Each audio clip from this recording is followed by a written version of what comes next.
You know, one of the most dangerous habits in physics is thinking you already understand something just because you can say its name without sweating. Antimatter. See. You said it. Smooth. Sounds tidy. Matter's evil twin. Same thing but opposite charge. They meet, they explode, end of story. Hollywood loves it, textbooks tolerate it, and everyone feels clever for a moment.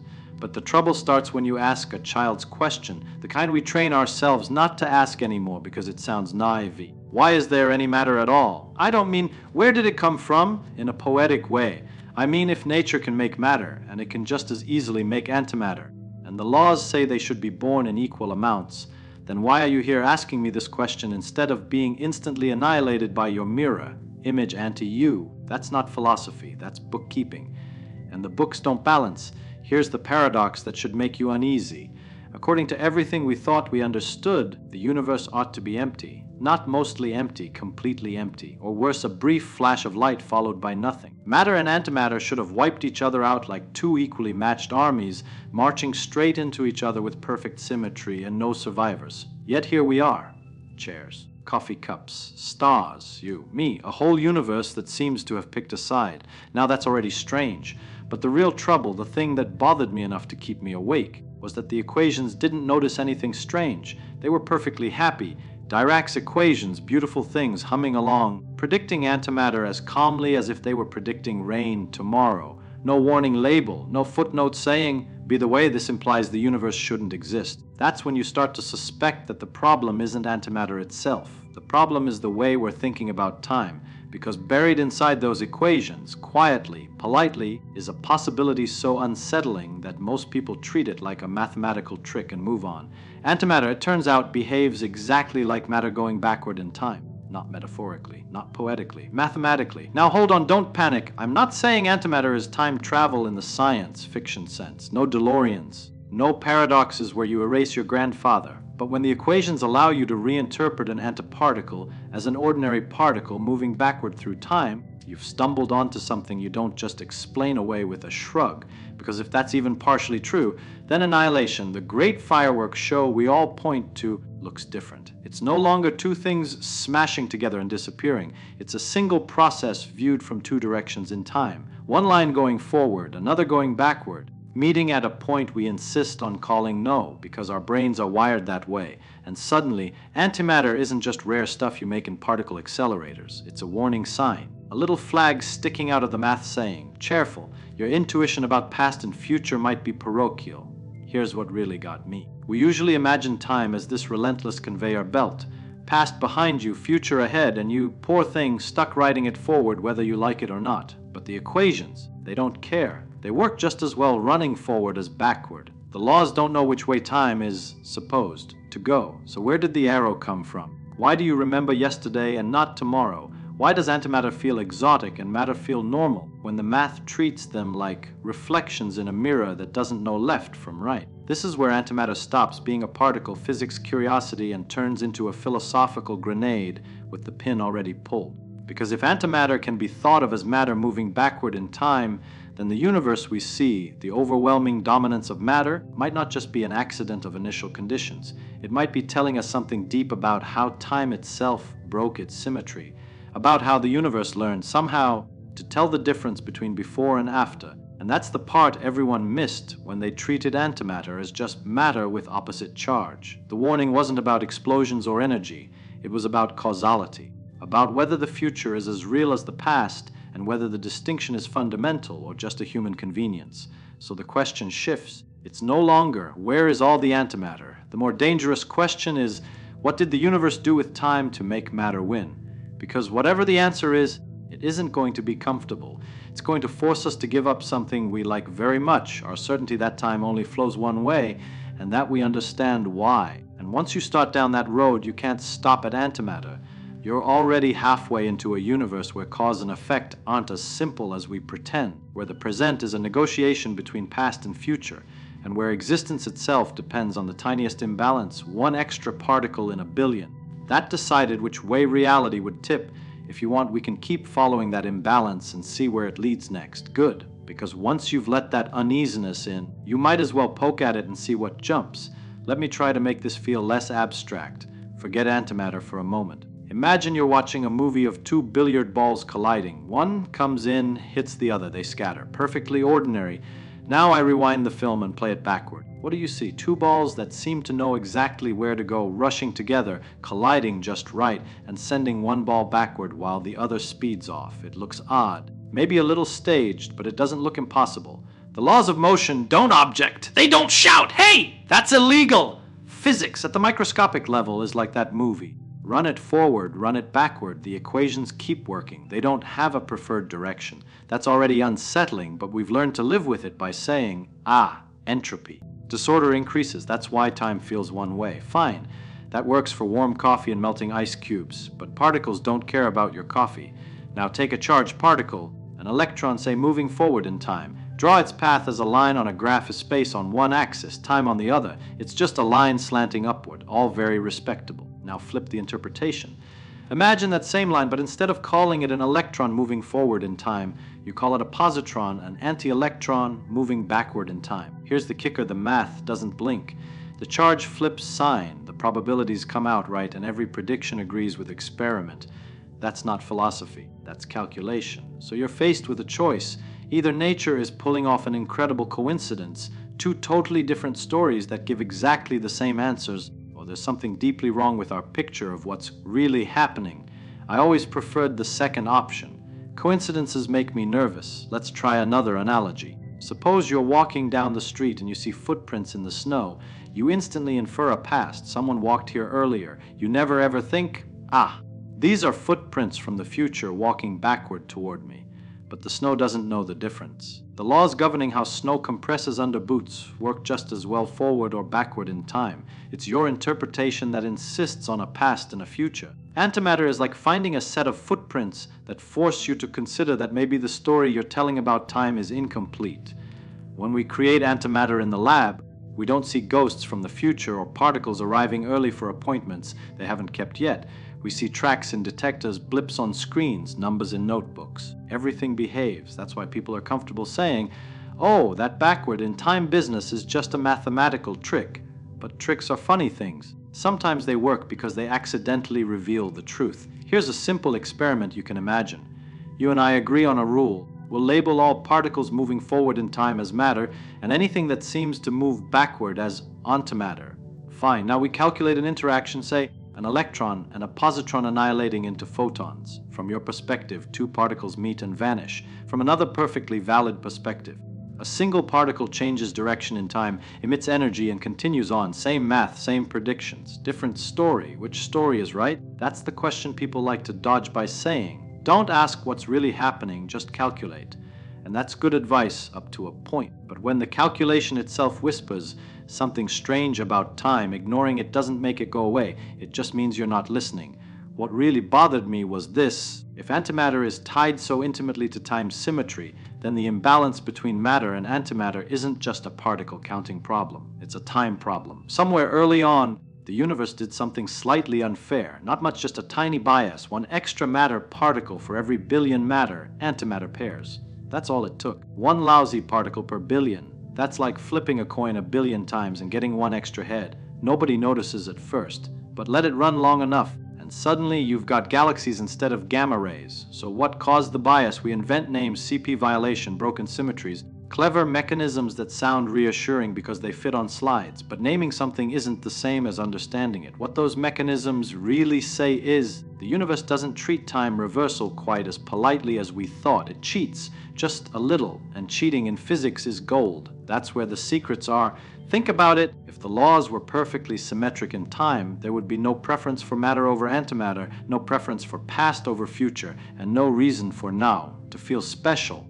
The fact that it does feel special that you can remember yesterday but not tomorrow might be connected to the same tiny imbalance that let matter survive. That's a wild thought. It suggests that your memory, your sense of causation, and your very existence all hinge on the same microscopic asymmetry.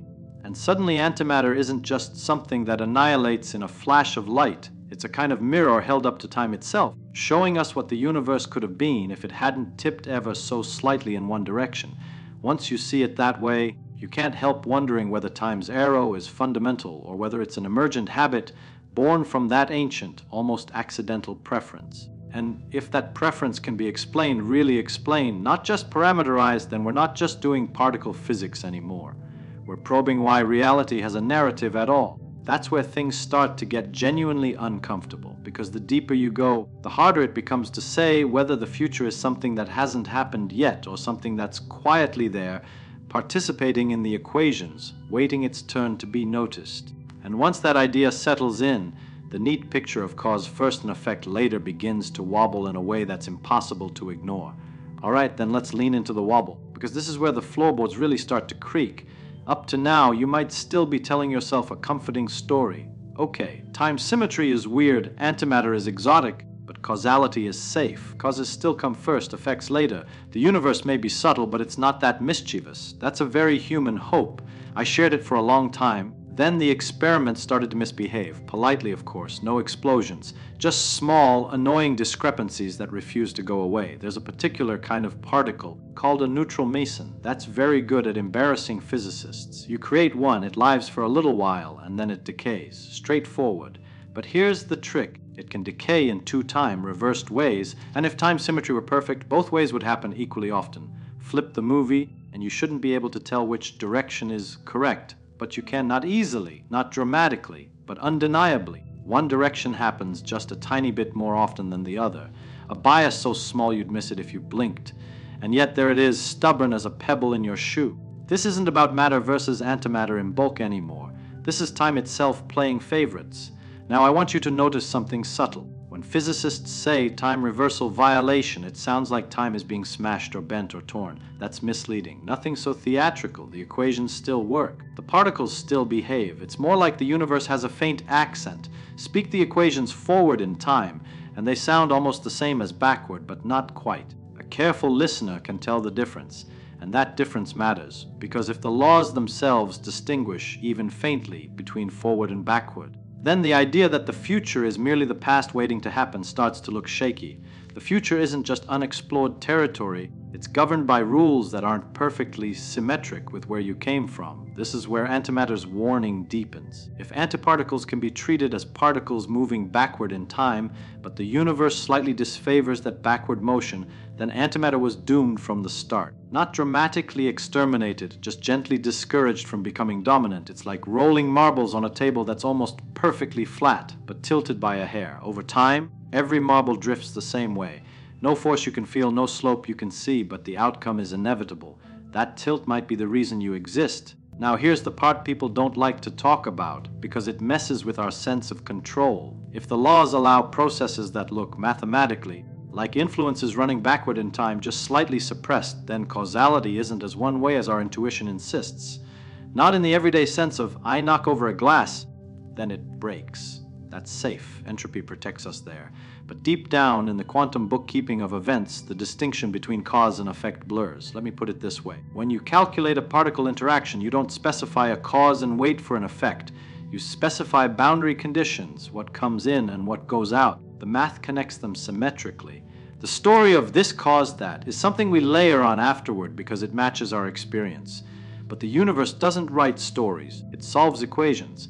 And the equations are happy to connect past and future in ways that don't respect our narrative preferences. This leads to a thought that sounds crazy until you realize it's already hiding in plain sight.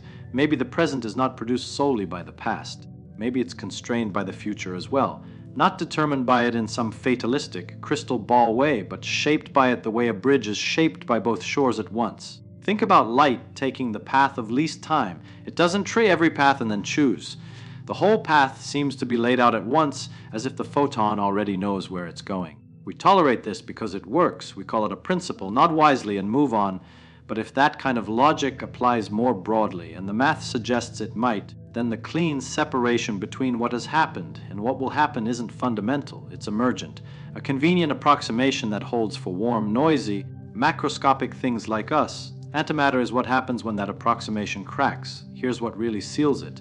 When matter and antimatter annihilate, we say they disappear and turn into energy. But from the time-symmetric point of view, nothing disappears. A world line simply changes direction. The bookkeeping remains immaculate. The universe loses nothing. It just rearranges how events are connected in time.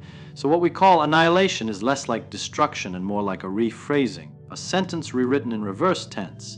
And that's unsettling because it suggests that existence isn't about objects persisting through time the way we imagine. It's about patterns, relationships between events that don't care much about which way we're reading the book. Now imagine the early universe, hot and dense, time, symmetric laws humming along. Particles and antiparticles popping in and out like punctuation marks. Then introduce the slightest preference, a microscopic disrespect for perfect time reversal. That tiny asymmetry snowballs. Matter lingers just a bit longer. Antimatter fades just a bit faster. And suddenly there's something instead of nothing. Not because the universe wanted stars or people or questions, but because the equations leaned ever so slightly in one temporal direction. That means your existence isn't the result of some grand design or cosmic intention. It's the fossil record of a broken symmetry, a historical accident written into the laws themselves. And if that's true, then the arrow of time, the thing you feel so viscerally as no, isn't a background stage, it's a consequence, a byproduct of imbalance. A scar left by the universe choosing or being forced to favor one temporal direction over the other, which brings us to a quiet, disturbing possibility. If the arrow of time emerged once, could it have emerged differently, or elsewhere? Or could it in principle fade? Because if time's direction is not fundamental, then neither is the sense of inevitability we attach to it. The future may not be a blank page waiting to be written. It may be a boundary condition already participating in the universe's accounting, just as real, though less familiar than the past you remember. That doesn't mean you can see tomorrow or change yesterday. Entropy still keeps you honest. But it does mean that the universe is far less parochial than our experience suggests. Past and future may be partners in a dance we only perceive from one side. And antimatter, the strange, elusive, backward-looking cousin of matter, was the clue all along. Not a curiosity, not a footnote. A warning that time itself is deeper, subtler, and far less obedient than we were ever taught to believe. Once you accept that, the final step isn't technical anymore. It's existential. And it changes how you look at no in a way that's impossible to unsee. Then let's finish the walk slowly, because this last stretch isn't about particles anymore. It's about what it means that you're standing here at all. By now, the strange thing isn't that antimatter exists. The strange thing is that now exists. Think about this moment. Not poetically, mechanically. Why should there be a present that feels sharp and immediate, while the past feels fixed and the future feels hazy? The equations don't contain a now. They don't highlight a frame and say, pay attention, this is special. Yet your entire experience is organized around that illusion.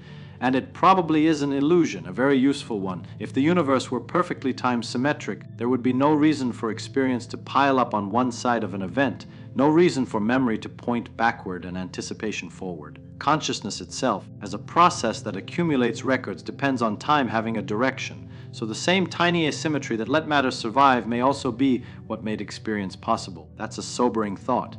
It means awareness isn't woven into the fabric of reality the way space and time are. It's more like foam on a wave, real, structured, meaningful, but dependent on the flow underneath. And here's where antimatter's warning lands hardest. If matter and antimatter are two ways of threading events through time, and if the universe slightly prefers one threading over the other, then reality itself is biased toward narratives that run in one direction, toward histories instead of prophecies, toward memories instead of premonitions. You don't remember the future not because it's forbidden, but because the universe doesn't leave records that way. The imbalance erased them before they could persist. So no, isn't a knife edge slicing the universe cleanly into past and future. It's more like the frothy crest of a wave of interactions, constantly renewed, constantly forgetting as it goes. The present feels vivid because it's where information is still fluid, where it hasn't yet been locked into irreversible patterns. That makes the present precious in a very literal, physical sense. Not spiritually precious, thermodynamically precious. And suddenly, annihilation looks different too.